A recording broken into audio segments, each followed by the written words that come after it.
Welcome back everybody to Forza Motorsport, and today we're taking a look at the 2007 Ferrari 430 Scuderia. So this is part of the standard F430 lineup, which was produced between 2004 and May 2009, and this is a successor to the 360 Challenge Stradale, which was the most powerful version of the 360. And Scuderia basically means stable, which kind of sums up the car's handling, quite frankly. And being the ultimate version of the F430, this has had some elements changed to it.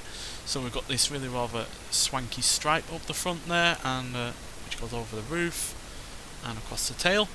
You've also got the likes of a more downforce. You've got a big rear diffuser. You've got that little lip of a spoiler. You've got a much wider front bumper on the front down here. Auto aid in downforce and cooling and such. But it's not completely sacrificed any kind of sense of practicality. As you can see, it's got a moderate front there, and yeah, it's still got a decent amount of interior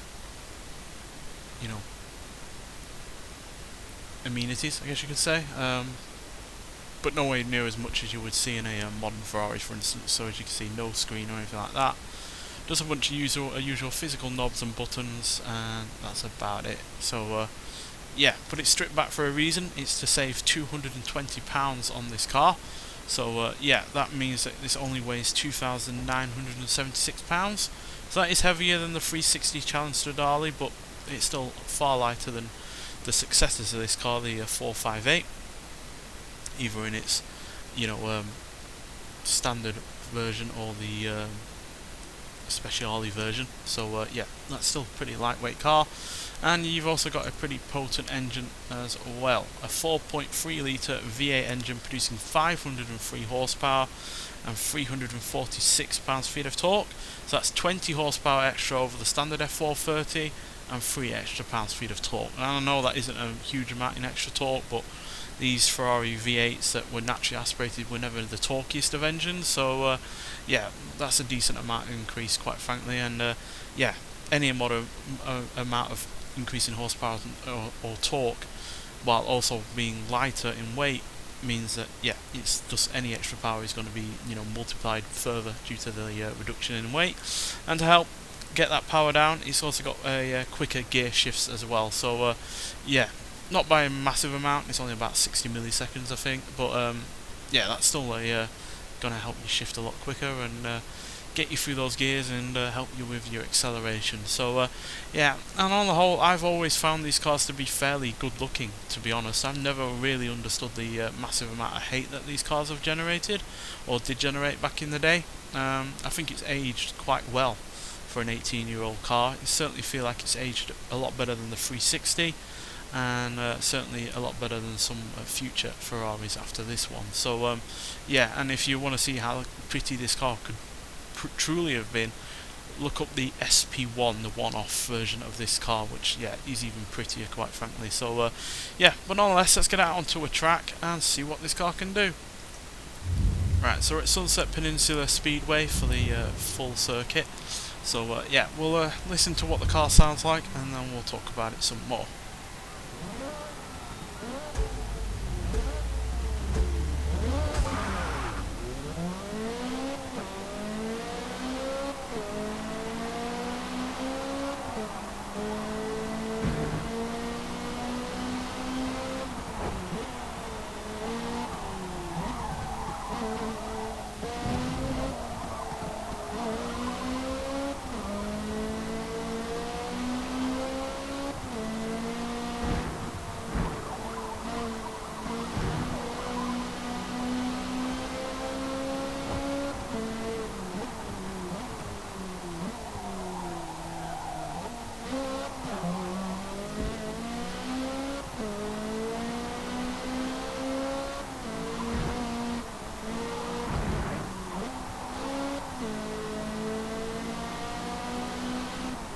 So yeah, it's a glorious sounding thing, this really is.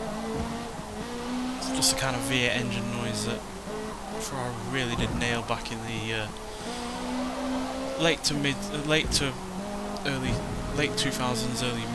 2010s, quite frankly. It's really not an engine noise that I think they've been able to replicate ever since, to be honest, especially with their need to include turbocharging. And yeah, it's just an engine noise that you really do miss nowadays. And yeah, it's not all show and no go, as it has 0 to 60, it deals with 0 to 60 should I say, in 3.1 seconds, 0 to 107.1 seconds, and going to a top speed of 205 miles an hour. So no slouch at all in terms of acceleration or top speed as far as this game goes. And yeah, that means that you've got a properly quick car. But one more. You know, speed isn't everything, and the handling alone on this car is able to make the most of that acceleration and speed. So yeah, got good turning. The rear end doesn't feel like it's going to break loose at any moment, which is somewhat helped by the fact it's got an E-diff.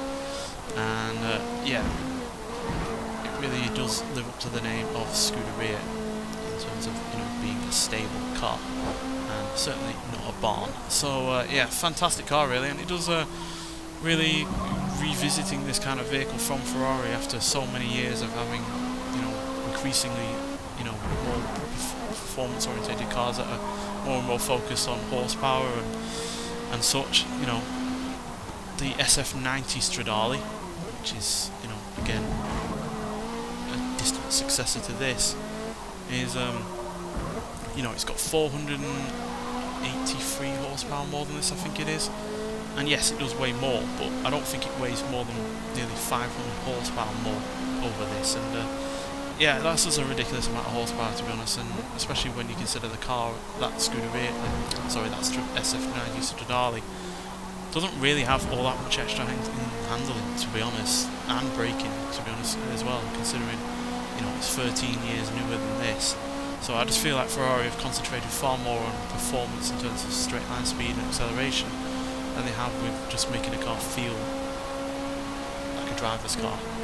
And this does feel like a driver's car, whereas newer versions from them just feel more like about the numbers and how little acceleration, or how little acceleration it takes to get to 60 and such, and rather than the actual feel of the vehicle, rather than the sound of the car and such. So yeah, I do wish Ferrari would return to these more basic, more drivers orientated vehicles, rather than, you know, basically just about the numbers, which a lot of them seem to be. And yeah, at the end of the day, this car is comfortably able to do 0 to 60 in less than 4 seconds, and do you really need a car going any quicker than that, especially with only rear wheel drive and a lot of power?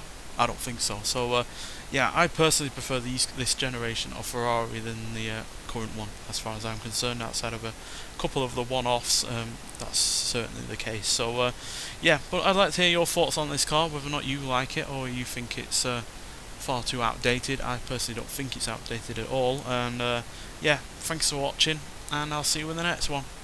Bye.